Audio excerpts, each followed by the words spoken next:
This program is brought to you by Stanford University. Please visit us at stanford.edu. Let's proceed on with Poisson brackets. Phase space has a structure to it. It's not just a bunch of P's and Q's, but it's P's and Q's with a certain kind of structure. Spaces have structures. The structures are the things which are invariant under the various transformations that you might want to do. An example of the structure that can be on a space, if you know anything about curved spaces and differential geometry and so forth, the metric structure of metrical spaces, of Riemann spaces, are part of the structure of those spaces. They're characterized by a metric on the space, a distance formula between neighboring points. Poisson structures are different than metric structures. They're more abstract, and they were invented largely to describe the structure of phase space and its properties under transformations which change the coordinates. Now, the coordinates of a phase space are not just the Q's. The coordinates of a phase space are the Q's and the P's. And roughly speaking, the kind of question that you might ask is, what are the various transformations that you can do, for example, that mix up P's and Q's, that preserve the basic structure of classical mechanics? As I said, this is the kind of question, the kind of structural question, the kind of formal question that the French mathematicians were awfully damn good at. It turned out to be very important to the future of physics. It wasn't the French who figured out why it was important. It was the French who figured out how the basic structure of the French and Hamilton, basically, who figured out what the structure of classical mechanics is. And it got more and more abstract. The most concrete version was, of course, Newton's version. The most abstract version, I don't know how abstract, you probably can get infinitely more abstract than anything I'm likely to teach you. But the most abstract end of it for our purposes is the Poisson formulation of classical mechanics based on the idea of Poisson brackets. What Poisson brackets do, or what they're useful for, is describing flows on phase space. One kind of flow on phase space is the motion of the phase space with time, or the motion of the points in phase space with time.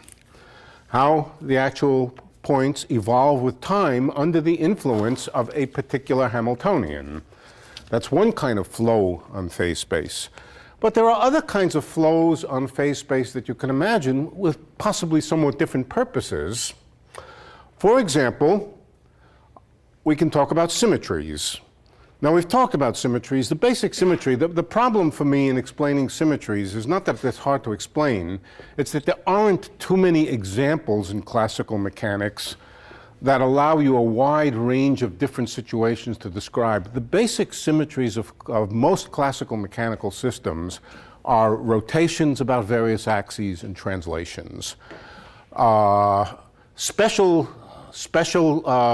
systems with particularly simple mathematics sometimes have some hidden symmetries that you might not have expected, but the basic symmetries are just those, the motions of space, translation, rotation.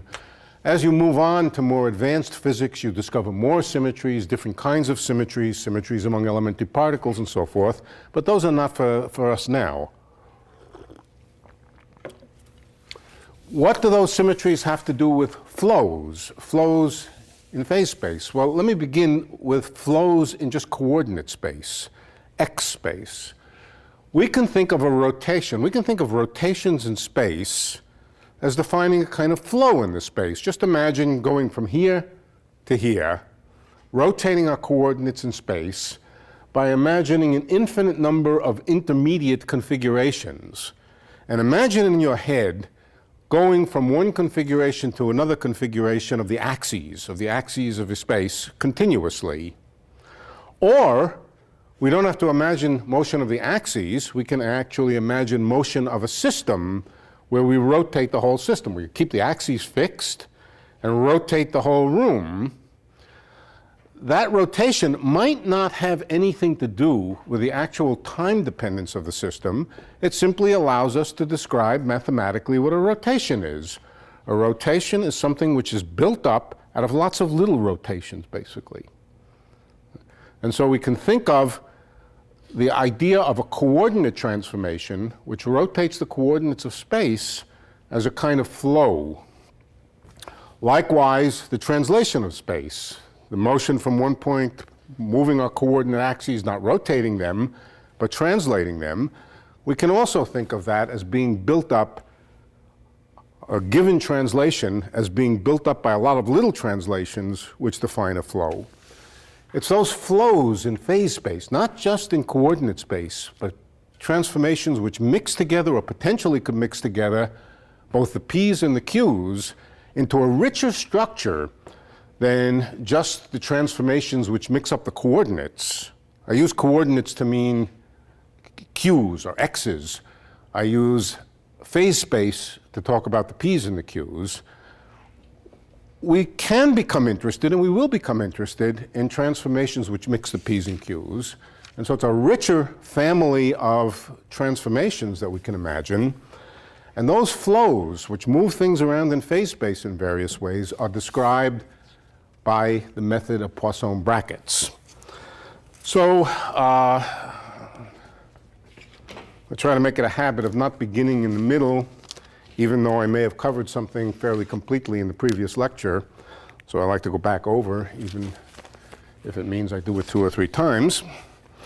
Let's just review what we know about Poisson brackets. Okay? But let's be French mathematicians. Let's abstract. Rather than write down the concrete definition of a Poisson bracket, let's think about it from a more abstract collection of postulates or axioms about Poisson brackets. The Poisson brackets between what are Poisson brackets? What go into the Poisson brackets? A thing that I'll call A and a thing that I'll call B. Both A and B are imagined to be functions of the P's and Q's. So we can write Poisson bracket of A of P and Q with B of P and Q. First of all, has the abstract property that it's antisymmetric. Antisymmetric means that it changes sign if you interchange A and B.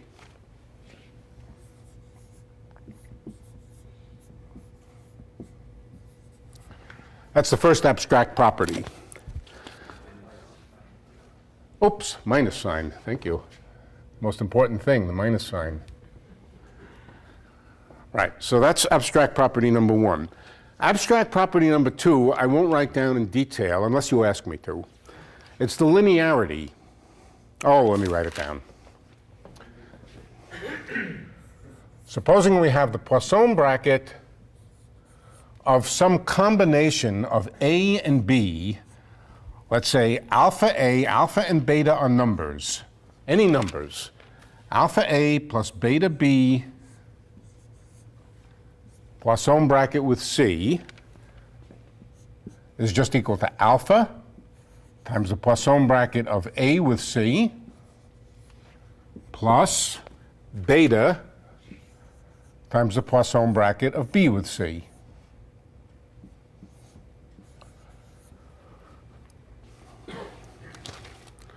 So that's the property of linearity. This is antisymmetry. This is linearity.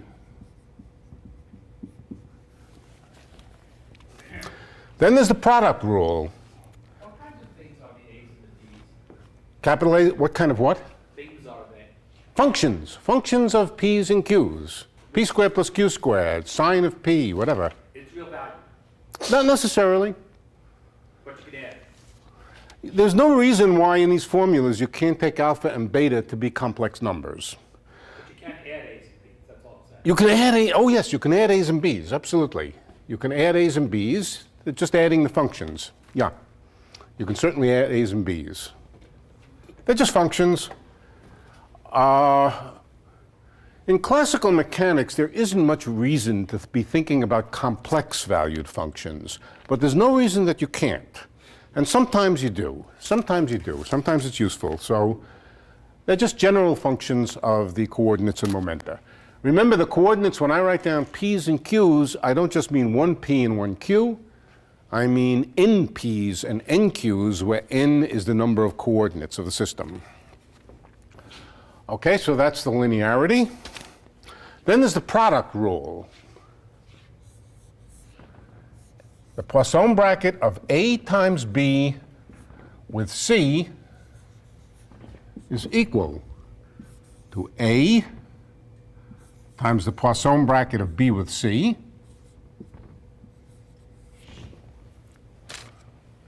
plus B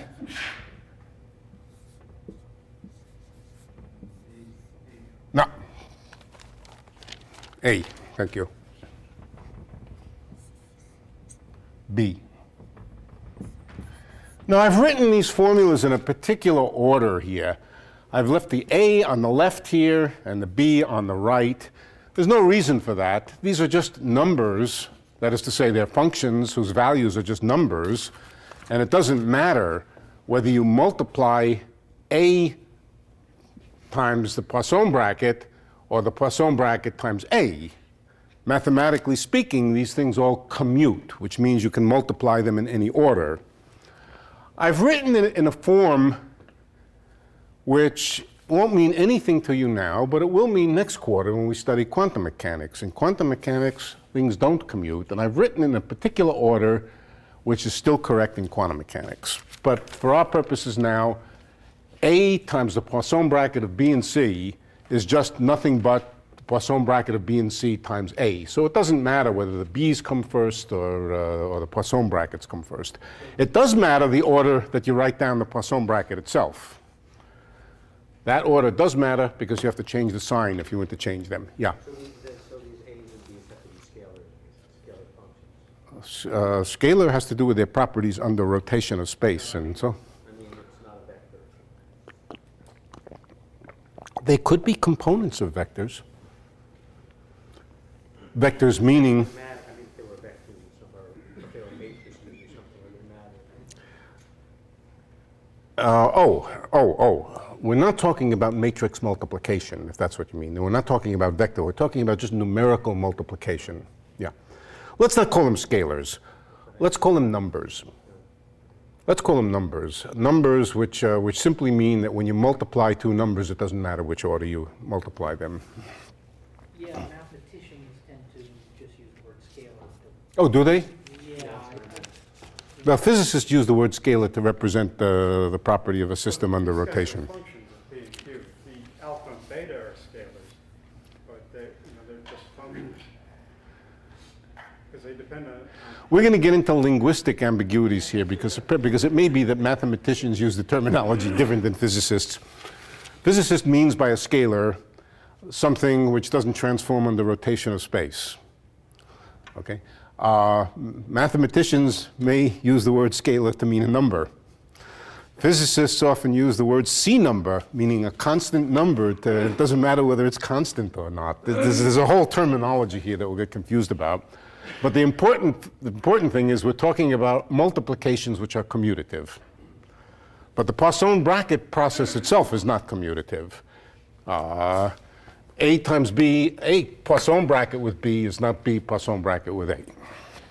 Okay, I think we know what we mean. Those are the basic abstract rules. And then there's some concrete rules. If the functions A and B are simply P's and Q's and nothing but P's and Q's, then we presume that there are some simple laws of Poisson brackets or simple rules for Poisson brackets for P's with Q's, P's with P's, and Q's with Q's. If we only had one P and one Q, then we could immediately write down that P with P, with now means Poisson bracket with. I get tired of saying take the Poisson bracket with. With simply means take the Poisson bracket. P with P can only be equal to 0. that follows from the anti-symmetry. P with P is equal to minus P with P from the top equation if we interchange the order. But if something is equal to its own negative, it's got to be equal to 0. Same is true with Q. What's that? Right. But that doesn't tell you what the Poisson bracket of P with Q is. Let's take Q with P. For that, we need to use the definition of the Poisson bracket, the definition in terms of derivatives, and then we just find out that it's equal to 1.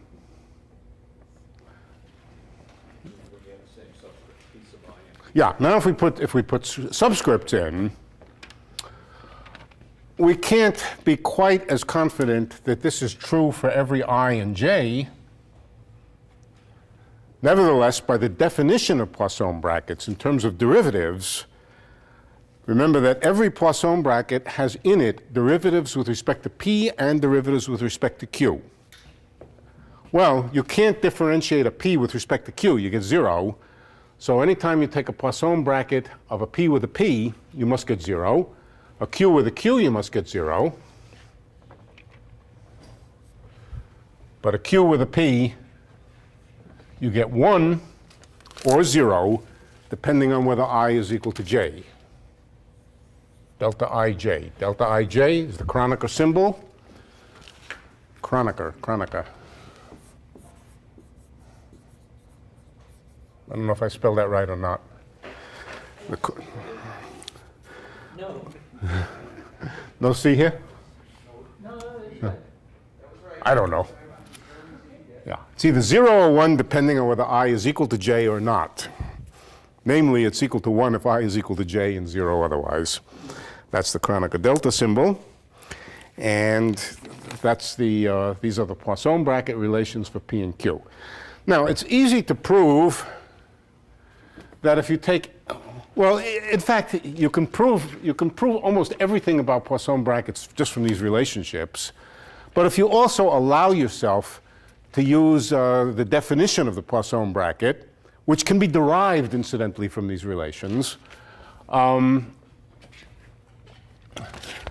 but if you use that, you can also immediately prove that the Poisson bracket of any function of the Q's, not the P's, with any other function of the Q's, in other words, if both functions only have Q in them, that's automatically 0. Why? Because again, every Poisson bracket will have derivatives with respect to P and derivatives with respect to Q in its definition, so it will turn out to be 0 if there's nothing to differentiate with respect to P, so to speak. All right? So this will be 0. Likewise, any function of P with any other function of P will also be equal to 0. It's only when you take Poisson brackets between functions of P and with functions in which at least one of them has both P and Q in it. No, that's not right. What do we have to say? Something on one side has to mismatch something on the other side. There's got to be a P on one side and a Q on the other side to get anything non-zero. Okay. So that's a collection of rules. There are more rules, but they all follow from these. There's no independent rules. For example, supposing we take the Poisson bracket of any function of Q with P.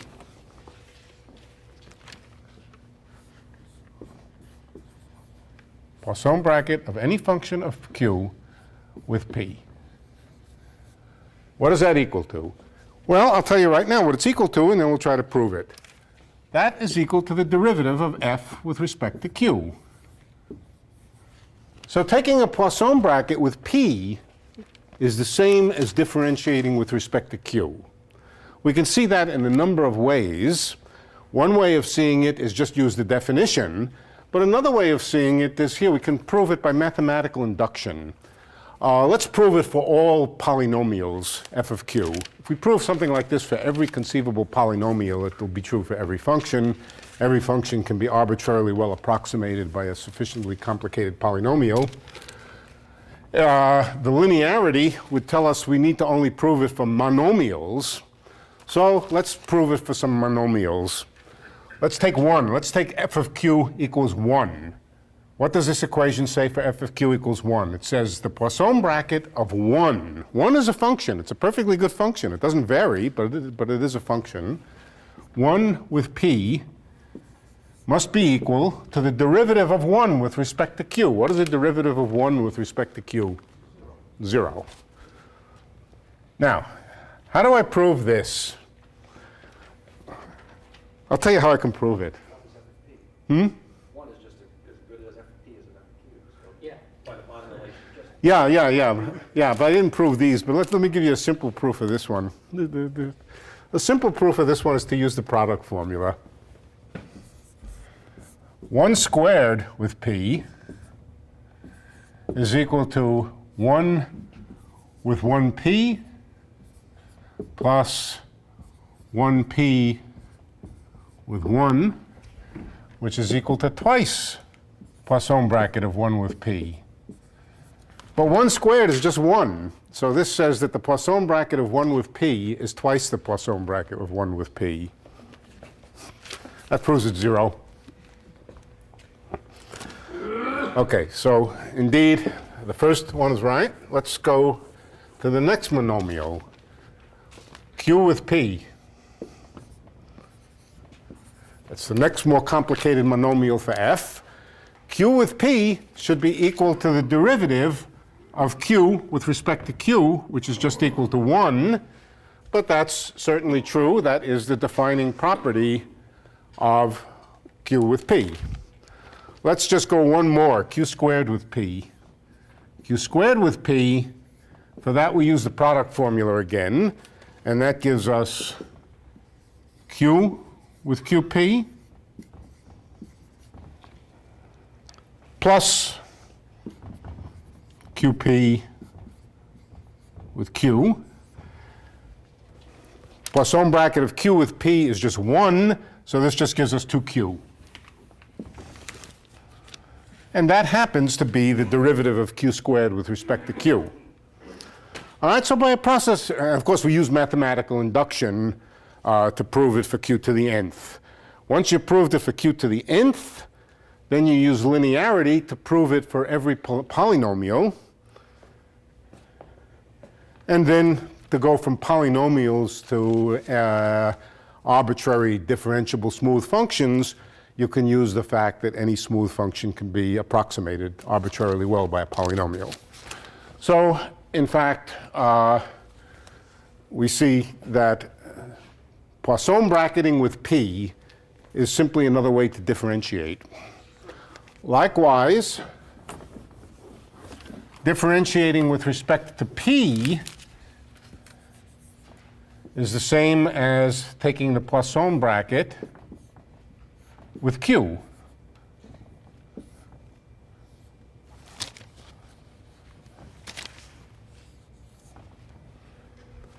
Notice there's a slight difference in the order of Poisson brackets here. To differentiate with respect to q, you take the Poisson bracket with p on the right-hand side. To differentiate with respect to p, you put the q first. All right, so that's another property. Yeah. So are you assuming that Poisson brackets are continuous in each variable? Yeah. Assuming everything is continuous, functions, every function is continuous, differentiable, multiply differentiable. And we're assuming that, yeah.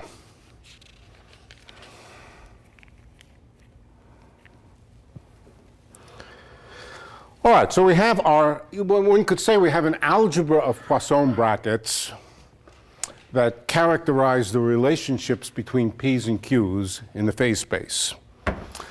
Now we add to that another postulate about the time evolution of a system, and that postulate again can be derived, it can be completely derived from Hamilton's equations. We've derived it at least twice as I remember, but let's just write it down. It can be just added to these postulates as one more postulate, and it is that the time derivative, A dot, of any function of p and q, let's just remember what that means. We have the phase space, which is coordinatized by p's and q's.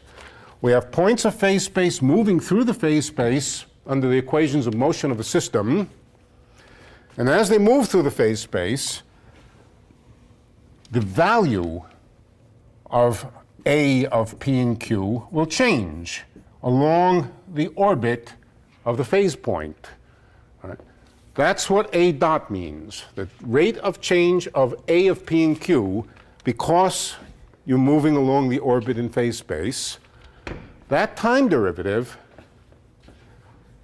is the Poisson bracket of A with H. This basically sets the pattern that a flow applied to a function, we have a function on the phase space, and we apply the flow to it, we apply the flow to it, that causes the function to change as we move along the flow. That flow is characterized as a Poisson bracket with something. That something happens to be the Hamiltonian if we're talking about the genuine flow with time. Okay? In other words, the real flow of the system as time evolves. But we may just be interested in some mathematical flow that has nothing to do with the time evolution, but just has to do with the fact, for example, that we're studying some symmetry, which might correspond to a change of coordinates through a sequence of intermediate coordinate configurations. Yeah. So from an abstract standpoint, without bringing in Hamilton, does this basically assume that p's and q's are functions of time, basically? If we didn't want to think about Yeah. But of course we could apply, yes, but we could just apply this to the p's and q's and see that they're functions of time just by saying that p dot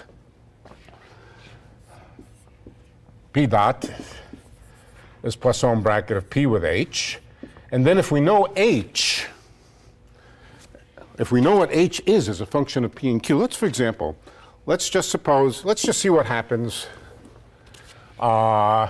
if our Hamiltonian happens to be p squared over 2m. And we apply this to p dot. It tells us that p dot, time derivative of p, is the Poisson bracket of p with p squared over 2m. Well, that's 0 because of a formula which I think I have erased, which says that the Poisson bracket of any function of p with any other function of p is 0. Okay? So that's 0. That tells us momentum conservation. On the other hand, q dot is q with p. Now we use the product formula. We have p squared here and q here.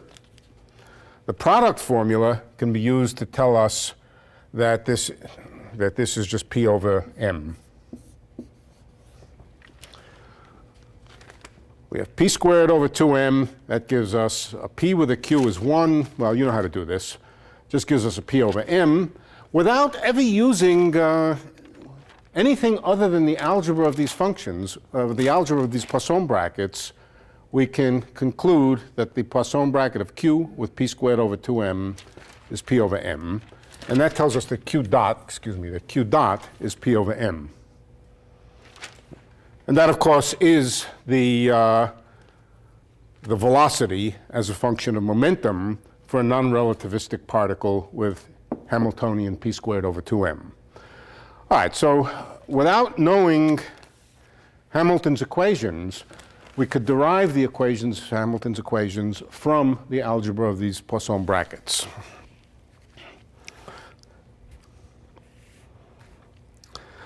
Okay, now let's come to a wider class of transformations. Yes? Just a little tangent on that. You said non-relativism. Does this actually hold up on the relativity? Mm-hmm. Yep. But it's a little more complicated. Yes, it does. These basic formulas hold for every physical system that I know of. I don't know of any physical system where these basic formulas don't hold, including general relativity, including quantum field theory. Well, in the appropriate form in quantum mechanics, the appropriate form in quantum mechanics they hold. But for all classical systems, these formulas absolutely hold. Quantum field, field theory, electromagnetism, everything. Okay. Now let's move on to symmetries. What are symmetries? Symmetries are transformations. Transformations of a system which don't change the dynamics. Now, in the cases we've studied up till now, symmetries were typically of the form changes of the variables Q without mixing in the P's. For example, rotations of space mix up the X's and the Y's. They don't mix in the momenta with the X's and Y's. Could there be more interesting symmetries of nature which do mix the P's and Q's? And if they do, what are the rules and what are the laws which allow you to mix up P's and Q's and preserve the structure of classical mechanics? That's the question. What are the allowable transformations that don't screw up mechanics so badly that it becomes unrecognizable? Recognizable means that it has the Poisson form. All right, so that's the question we want to ask. What are the allowable transformations on phase space? Allowable transformations mean they don't ruin this Poisson structure that we've written down. If you were just to take a bunch of P's and Q's which satisfy this algebra of Poisson brackets and make arbitrary transformations, let's do it this way. Let's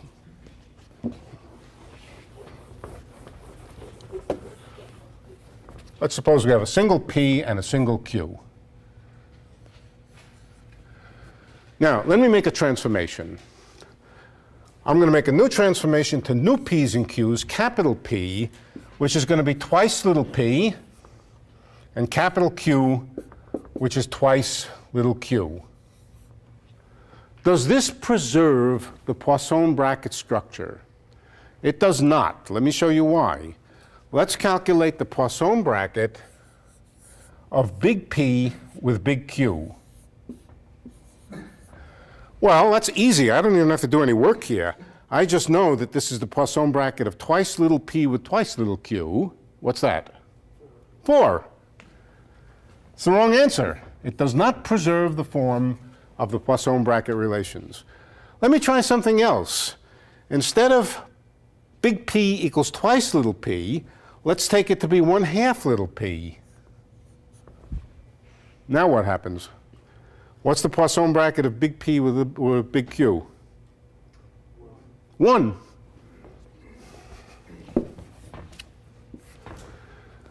This formula has preserved the structure of Poisson brackets. If I do this transformation on the P's and Q's, it's not necessarily a symmetry of a physical system, but it is another set of coordinates which has exactly the same Poisson bracket relations as the original P's and Q's. It's kind of interesting. What I've done to the phase space is I have squeezed it in one direction by a factor of 2 and stretched it in the other direction by a factor of 2. And that has preserved the structure of the Poisson bracket relations. Stretching both directions by a factor of 2 did not preserve the relations. How about the following? Supposing let's try another example. Let's take. Is that intuitive resulting in It's basically conservation of area. Yeah. But it's conservation, it's a little more complicated. Once you leave the domain of just one P and one Q, it's more complicated. But for one P and one Q, the transformations that we're talking about are the ones that preserve areas. For more P's and more Q's, it's more complicated. But let's just do one or two more examples. Let's take big P is, let's rotate P into Q. Rotate P into Q. In other words, we have the PQ axes and we rotate. Let's take big P equals cosine theta little p plus sine theta little q. And let's take big Q equal minus sine of theta little p plus cosine theta little q. This is the form of a rotation in phase space. It's a rotation in phase space where you've rotated the axes. From what I just told you about areas, it's quite clear that this also should preserve the structure of Poisson brackets. Let's check it. Let's calculate the Poisson bracket of big P with big Q. Do I have to check the Poisson bracket of big P with big P?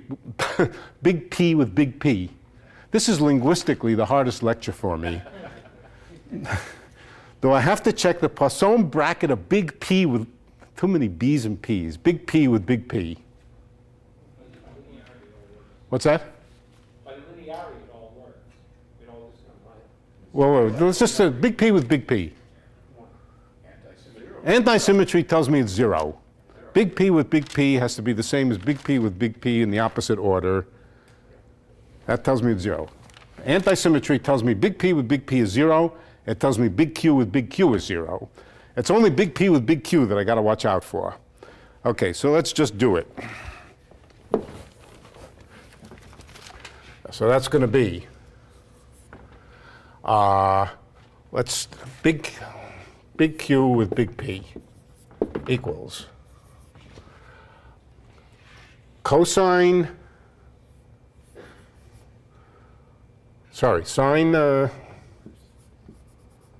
theta, let's begin with Q's. All right. Cosine theta Q plus sine theta P, that's this one here. There's one of them minus, one of them is minus, right? This one is minus. And then the other one is cosine theta P plus sine theta Q. All right, the only combinations which give me anything are a Q with a P and a P with a Q. All right, let's first take the Q with the P over here. That's going to have cosine squared theta in front of it. Cosine squared theta, Poisson bracket of Q with P. Poisson bracket of Q with P is 1. And then we're going to have minus sine squared theta. That's coming from here. But what's the Poisson bracket of P with Q? Minus 1. So that corrects this sign here and makes it plus sine squared. And gives us a 1 again. All right, so the rotation of coordinates preserve the Poisson bracket structure. The stretching of one coordinate and the squeezing of the other coordinate by the same factor, it didn't have to be 2 incidentally, that will preserve the Poisson bracket structure. On the other hand, other kinds of transformations will not preserve it, in particular those that don't preserve the area. So there are those which do and those which don't. Those transformations which preserve the entire class of them, and they can be much more complicated than this, in general, for arbitrary numbers of P's and Q's, the transformations which preserve the Poisson bracket structure are called canonical transformations. Canonical. Canonical transformations are those which keep intact the relations between the Poisson bracket relations between P's and Q's. If they keep the relation between p's and q's, then they will keep all the Poisson bracket relations between p squared, q squared, p whatever you have. So also leaves the equation of motions. What's that? The equation of motion should be unchanged also. Yeah, but you have to remember that when you change that the Hamiltonian has to be expressed in terms of the new variables. Yes, that's correct. So when you generate the Poisson That's right. bracket, that's the equation of motion. That's right. These are really examples of gauge transformations. These are not gauge transformations. No, these are canonical transformations. They're not gauge transformations. They're not redundancies of a description. They're just changes of a description to new coordinates.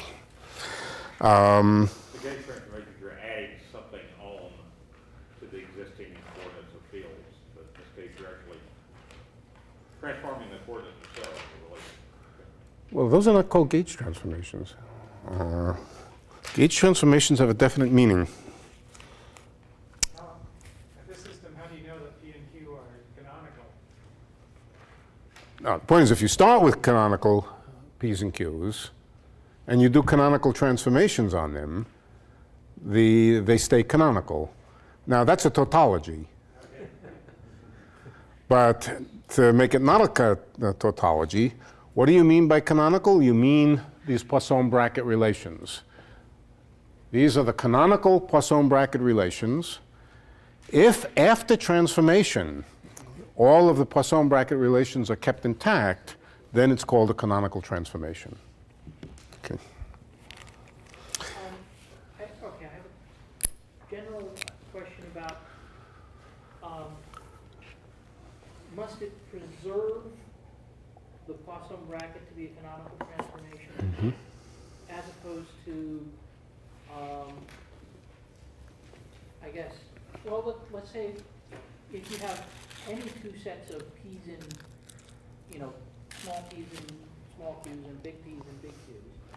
Well, big p's and big q's being functions of the small p's and small q's. Okay. There's changes of coordinates is what they are. They're changes of p, q You're coordinates. saying you might have two different sets of coordinates of different systems.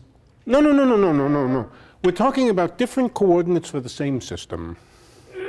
That's what we're talking about. Different coordinates for the same system. And by coordinates, I now mean coordinates on phase space.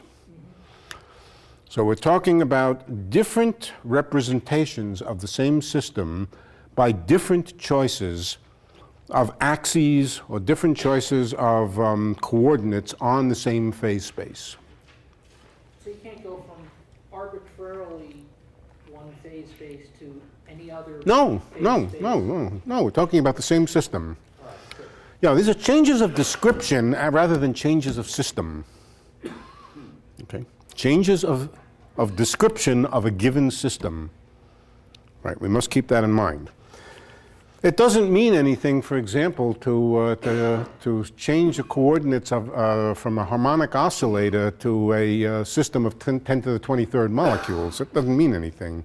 You won't necessarily have a canonical transformation that transforms one totally different system to another. It doesn't mean anything. I mean, if it does mean something, we have to make up a definition for what it means. Here, we're talking about p's and q's, which are really functions of the original p's and q's, which means they're just redescriptions of the same system. Yeah. But aren't they just characterized by dimensionality? I mean, if n is 5, there's a whole set of canonical transformations for 5 p's and 5 q's. Yeah. The phase space of n degrees of freedom are all isomorphic to each other.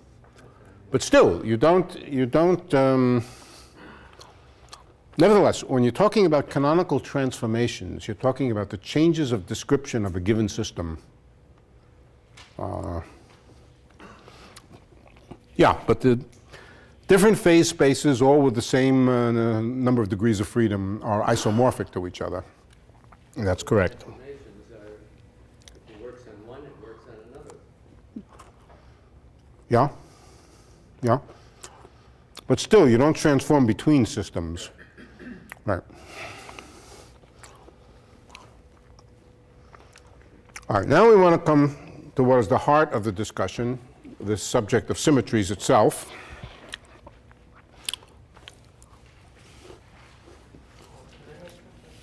Is there any way of expressing sort of necessary and sufficient conditions for something to be a canonical transformation, other than the way you put it, or are you going to get to that? This is the necessary and sufficient condition, that the P's and Q's preserve their Poisson bracket structure.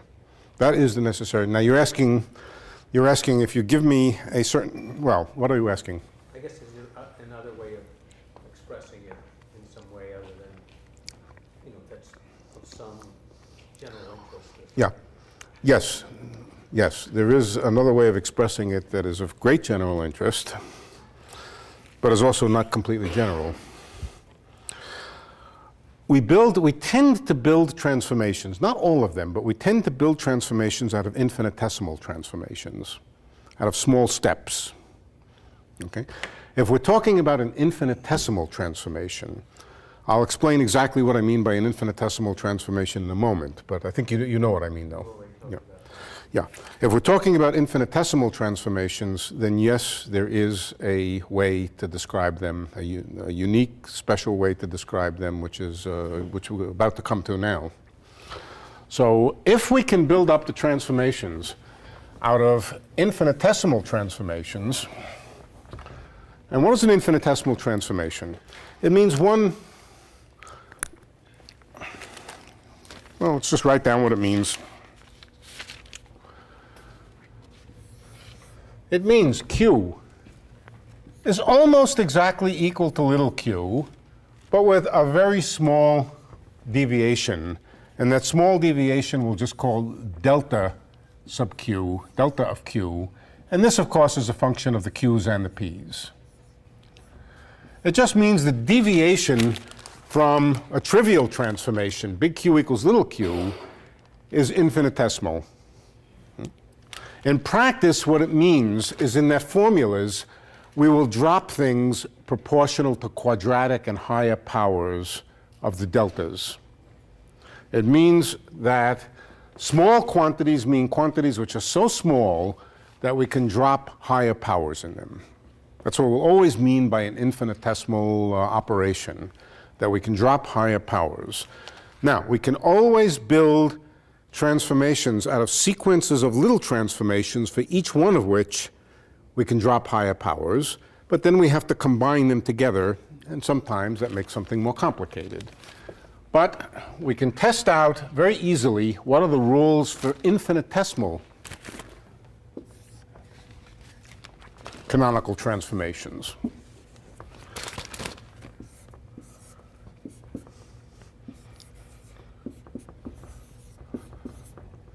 I won't bother writing down that it's a function of P and Q. All right. Let's just remember that the deltas are themselves functions. They're functions, but they're small, such that we can ignore higher powers of them. All right, let's first write down the condition that this be a canonical transformation. Incidentally, of course, there are some indices here. I'll suppress the indices up until the last step. Let's write down the condition that this be a canonical transformation. Right? It just says that, let's just do it as if it was just one P and one Q. And we can fill in the gaps later. Okay.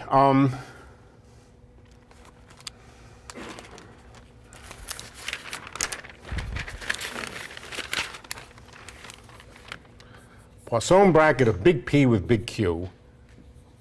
That's the interesting one here. Okay. Big P with big Q. That's just going to be the Poisson bracket of little q with little p. We'll stick in the i's later. Plus the Poisson bracket of delta q with little p. Plus the Poisson bracket of q with delta p. I've just stuck in for big Q, Q plus delta Q, for big P, P plus delta P, and then used linearity to expand it out. I've left out one term. I've left out the Poisson bracket of delta Q with delta P, but that's already quadratic in small quantities. Quadratic in small quantities are too small to be significant. So this is our formula.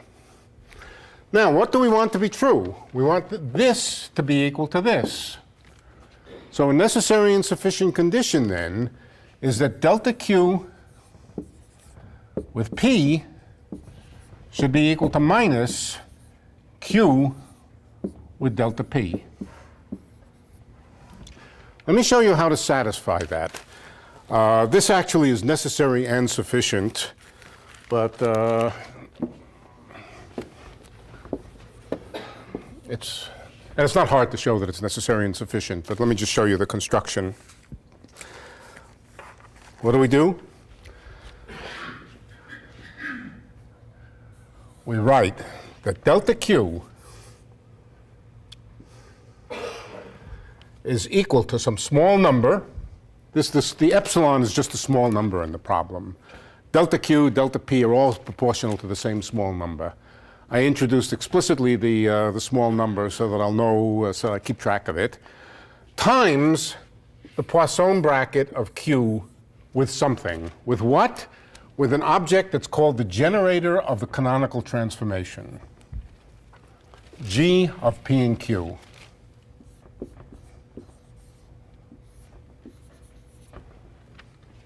And delta P is equal to epsilon times P with G.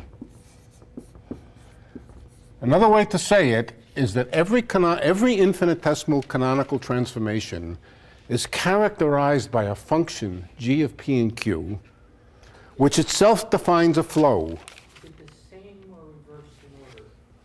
Same order. Same order. All right.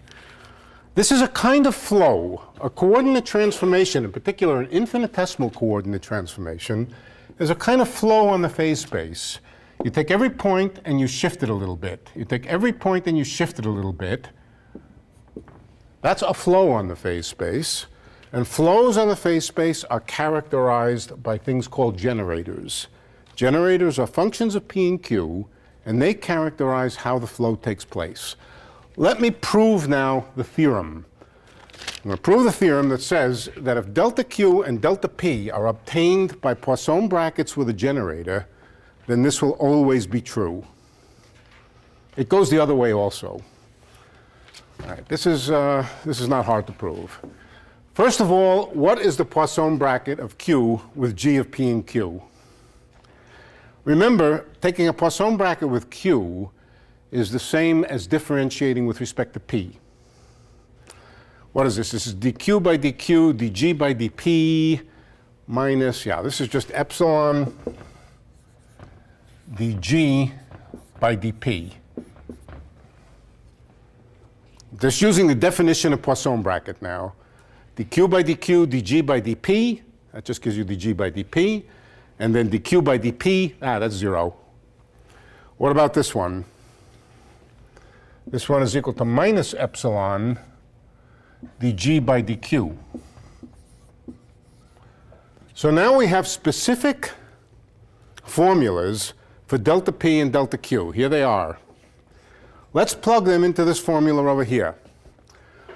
What's delta q? Delta q is epsilon dg by dp. Epsilon Poisson bracket of dg by dp with p, and that should equal minus Poisson bracket of q with delta p. What's delta p again? Delta p is minus dg by dq, right?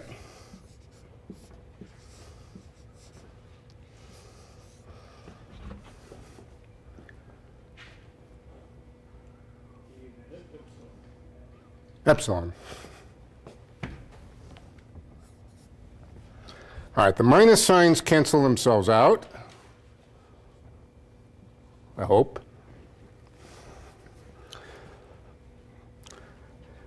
And what is the Poisson bracket with P? It just differentiates with respect to Q. So this is just the second derivative of G with respect to P and Q. What's Poisson bracket with Q? Derivative with respect to P. This is identically, the left side and the right side are identically equal to each other. Okay. They're identically equal to each other, each one being the second derivative of G with respect to P and Q. Okay. So, okay, so here's what we find. We find that flows which are generated by Poisson bracketing with respect to a generator always define canonical transformations. A special case of this is the Hamiltonian flow. Let's just look at this equation here. What does it say? Supposing we were talking about the time motion of a system. The time motion of a system is Q dot equals Poisson bracket of Q with H. Well, if I write that Q dot is delta Q by delta T, and I just think of delta T as a small epsilon, let's put epsilon here. In other words, I change the time interval by amount epsilon, then the Hamiltonian flow is exactly the same as the sort of thing I've written here. Hamiltonian evolution of a system is a canonical transformation. In other words, the coordinate transformations of P's and Q's, which are generated by the actual flow of the system, is itself a special case of a canonical transformation. Furthermore, all canonical transformations can be generated by picking some generator, as if it were the Hamiltonian, imagining in our mind a Hamiltonian which caused a flow which took the points from one to another. That defines the most general class of canonical transformations. Now, yeah, the most general, I think I'm saying something a little too strong. I'm not sure, maybe I'm not. Every canonical transformation that I know, now I know I'm saying something correct. Every canonical transformation that I know of, I think it's true, can be generated from infinitesimal canonical transformations.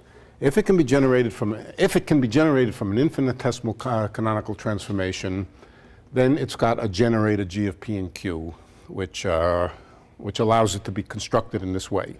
So, if you want a small canonical transformation, which just displaces the points a little bit, you just take Poisson brackets of the variables you're interested in with the generator, and that gives you the changes in the phase space coordinates. That's the basic idea, that all motions on the phase space, whether they have to do with the actual time evolution or whether they just have to do with coordinate transformations moving points around, are of the form of canonical transformations generated by generators, the Hamiltonian being a special case. Yeah? Are there any restrictions on what the Hamiltonian can be? It looks like G is just a Hamiltonian in another system. Yeah. It is. It's just, it could be the Hamiltonian for another system. And the Hamiltonian could just be some arbitrary flow. That's right.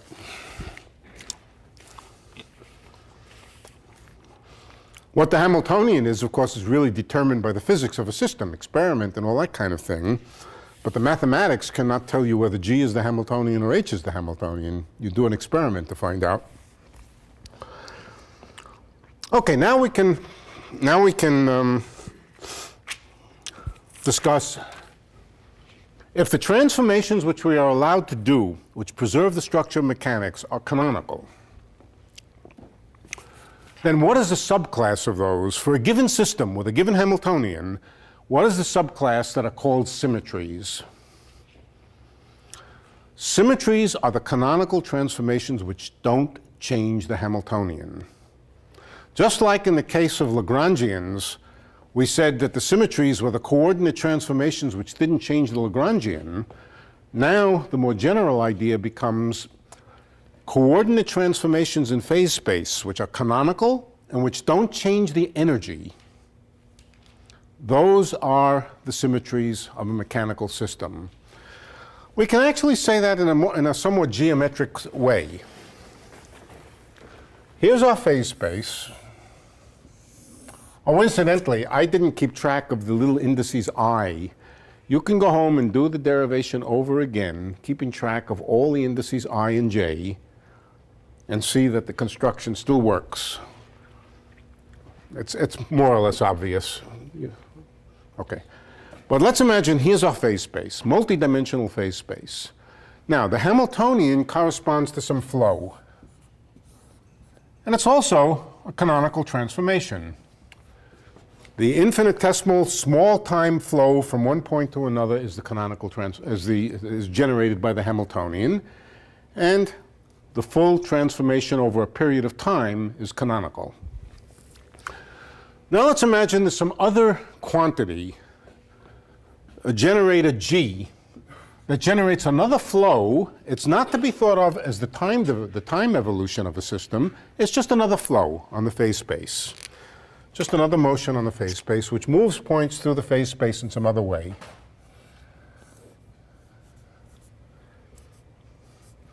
In general, you can see from this picture that the new flow, the green flow, will change the value of the energy along the flow.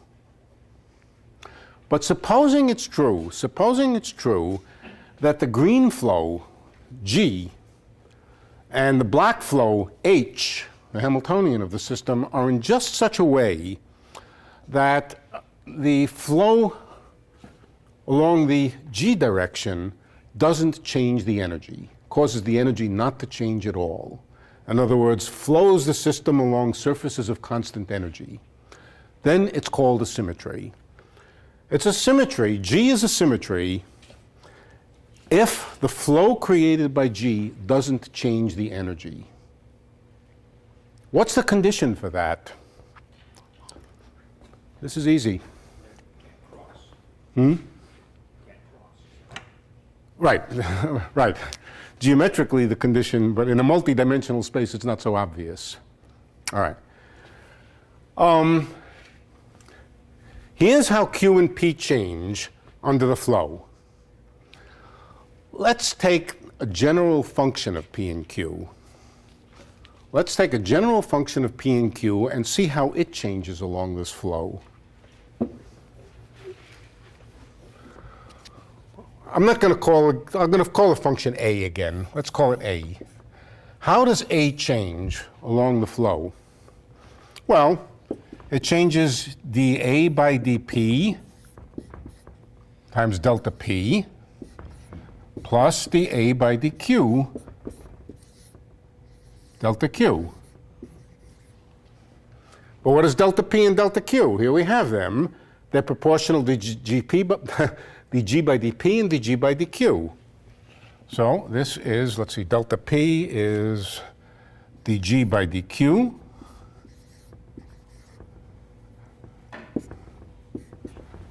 dG by dP.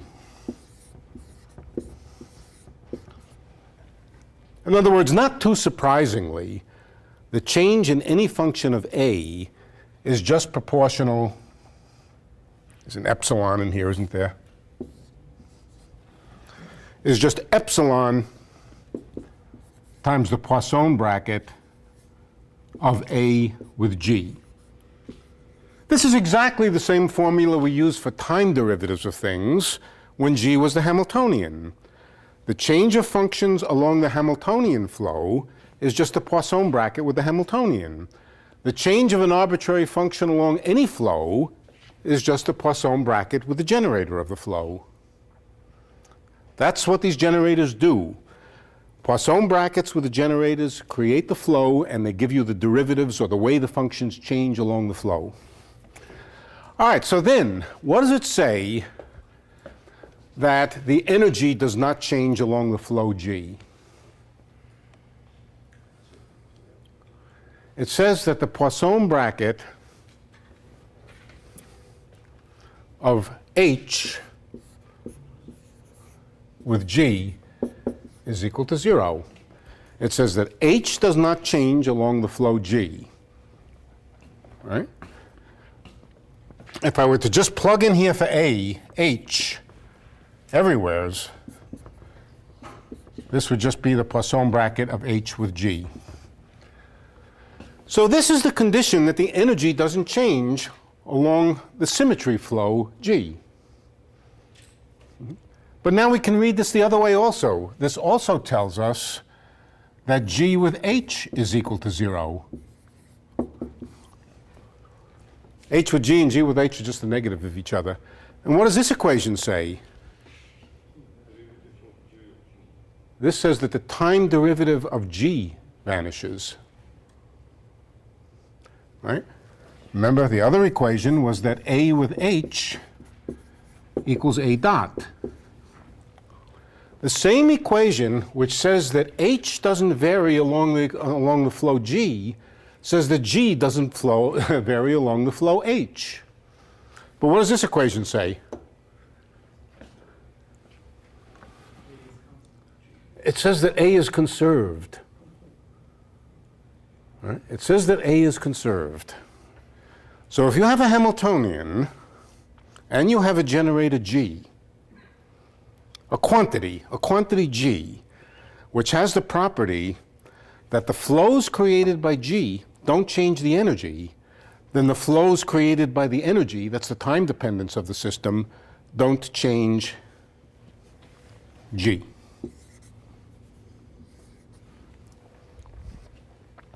This is kind of the reciprocal relation. It's an interesting reciprocal relationship. If you have two quantities, H and G, and you say H is the Hamiltonian which generates the time dependence, and G doesn't change the Hamiltonian, then if you switch the system and you said G was the Hamiltonian, and H was just some arbitrary thing, I think you get the point. I'm going to use too many words to say it. There's a parallel relationship between quantities which are conserved and the energy of a system. Parallel, symmetrical relationship between them. I think this would be a good point to stop. This is a very, very highly abstract business. And it does have to do with the intrinsic structure of classical mechanics. But as I said to you time and again, the place where the real glory of this comes forth is in quantum mechanics. It's very abstract in classical mechanics. It's extremely concrete in quantum mechanics. Much easier to understand in quantum mechanics. What could be an example Of what? in quantum mechanics? Angular momentum and energy. H could be, let's see, H could be the energy of a system. It could be p squared over 2m plus, I don't know, function of x squared plus y squared, let's say. That could be H. G could be the angular momentum.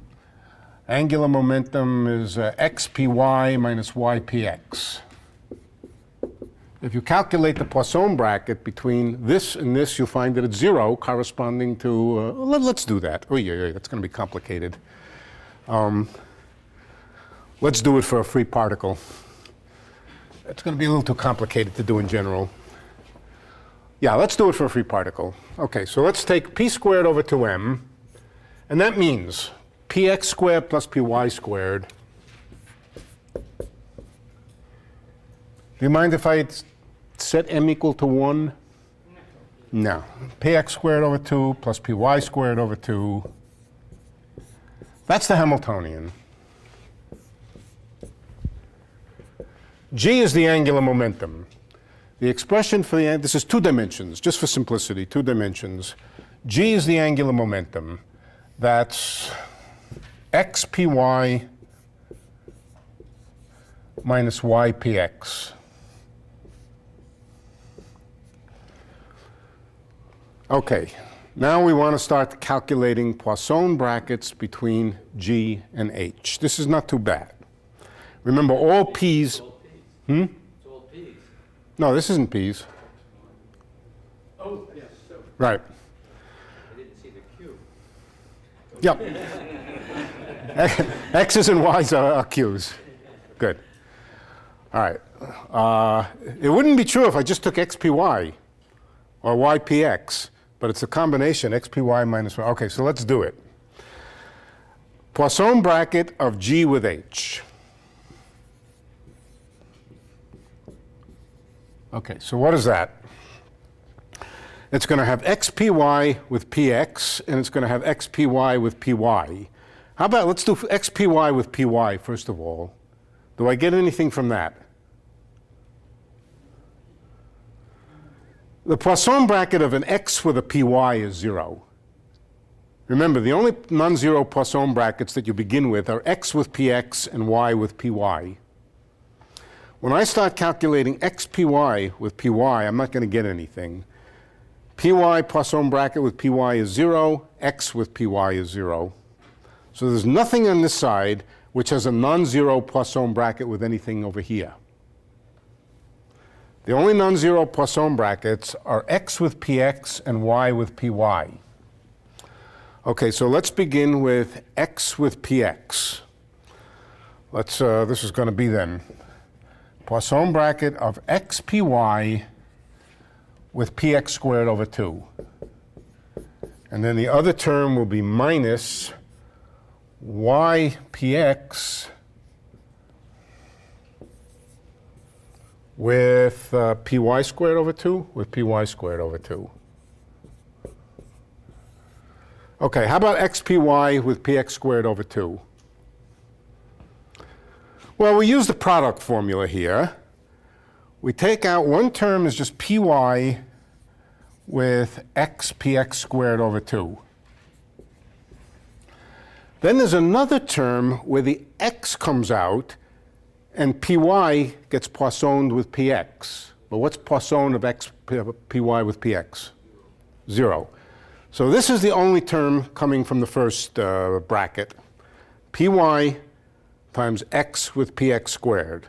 What's x with px squared? Remember what Poisson bracketing with a q does. It differentiates.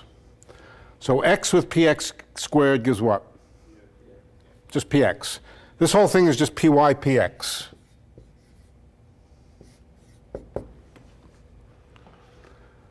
It's just py px. What about this one? We'll get a px on the outside, and we'll get y with py squared, which will be py, which will just be minus py px. So this is an example of two generators which have 0. I keep wanting to use the word commute. In quantum mechanics, it would be commute. But let's not use that terminology. This is an example of two quantities, two generators, which have vanishing Poisson bracket between them. The implication is the following. If the Hamiltonian is px squared plus py squared, then the angular momentum is conserved. If we invented a new system where the Hamiltonian happens to be this thing, crazy Hamiltonian, but let's do it anyway. A new system where the Hamiltonian is this thing, then this object would be conserved. The Poisson bracket between them is 0, so whichever one is the Hamiltonian, the other one is conserved. Okay. And again, the idea that the Hamiltonian doesn't change under a transformation, that is the basic idea of a symmetry. That a symmetry is an operation which doesn't change the energy. Okay. But we see here there's a rich structure to the whole thing, a much richer structure than you might have expected. Okay, any questions about this? And then I want to move on to, I want to move back and review what we said the first time. Yeah. If you have a system where G is the Hamiltonian, What it said? Yeah. Oh. what does that mean? Let's see what it means. Let's see what it means. To see what it means, it simply means let's find out the equations of motion that go with it and ask how a particle would move under the influence of that Hamiltonian. I don't know, let's see. I never worked it out. Here's a Hamiltonian, new system. Hamiltonian is xpy minus ypx. Let's work out Hamilton's equations. Hamilton's equations say x dot is equal to the Poisson bracket of x with h. What's the Poisson bracket of x with h? Can anybody read this off? Where does it come from? Which term? The only term in H which can contribute to a Poisson bracket with x is a term that has px in it. So this looks like it's going to be minus y. X dot equals minus y. And what about y dot?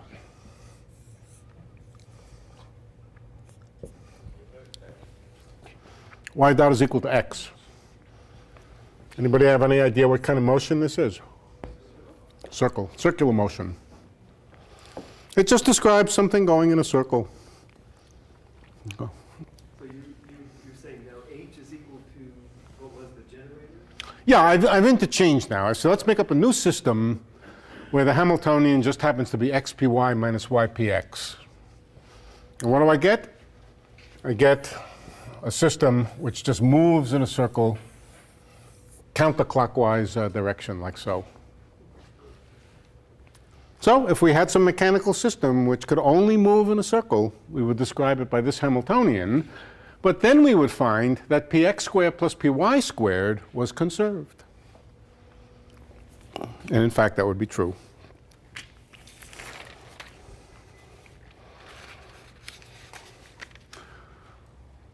You've gone through these with just a P and a Q, and what I want to confirm is my sense is you're always talking about the same index. Well, and that for each index, yeah. the transformation could be different?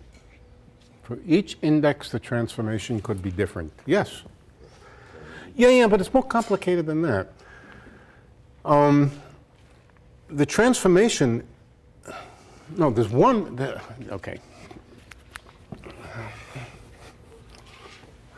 It's not that there's a transformation for each index. There's a set of transformations. Well, there is a transformation for each index. I take that back. Qi is a function not just of Qi and Pi, but of all the Q's and P's. Okay? So there's a transformation for each index, but each transformation in general involves all the Q's and P's. Yeah. Right. Yeah. What's the condition for getting P if you know Q? Say it again. What's the condition for getting P if you know Q? I remember what it was when we were back in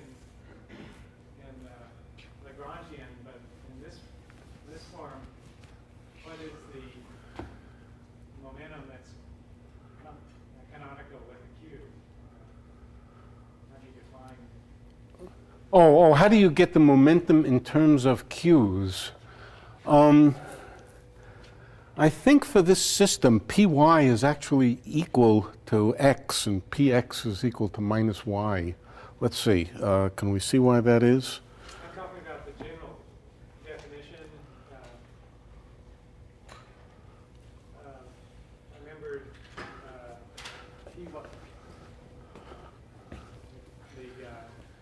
You mean, how do we find the P's in terms of the velocities? yeah, if you have a Q, how do you know the formula for the P that goes with it? It's not always. I think the question you're asking is, how do you know the P's in terms of the velocities? Okay, yeah. I think that's the only question I can think of that you could ask. It's not always MV.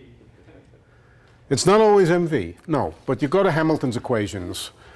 You go to Hamilton's equations, and let's do it for an ordinary case and see how it works for an ordinary case. We could have H is equal to P squared plus some U of X, okay? Let's just do it for them.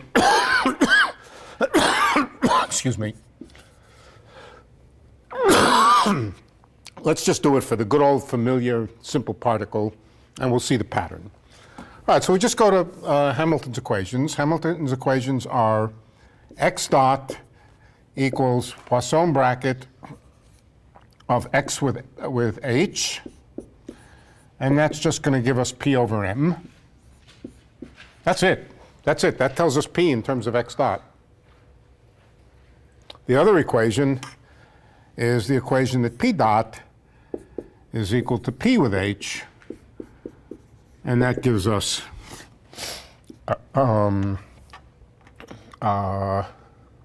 du by dx.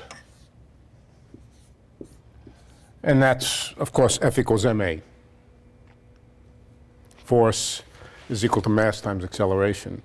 So one of the Hamilton equations, typically, the usual situation is one of the Hamilton equations tells you the relation between the p's and the x dots, and the other is, like Newton's equations, involves the acceleration. Yeah.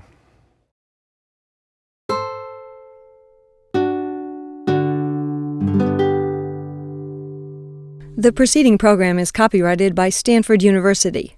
Please visit us at stanford.edu.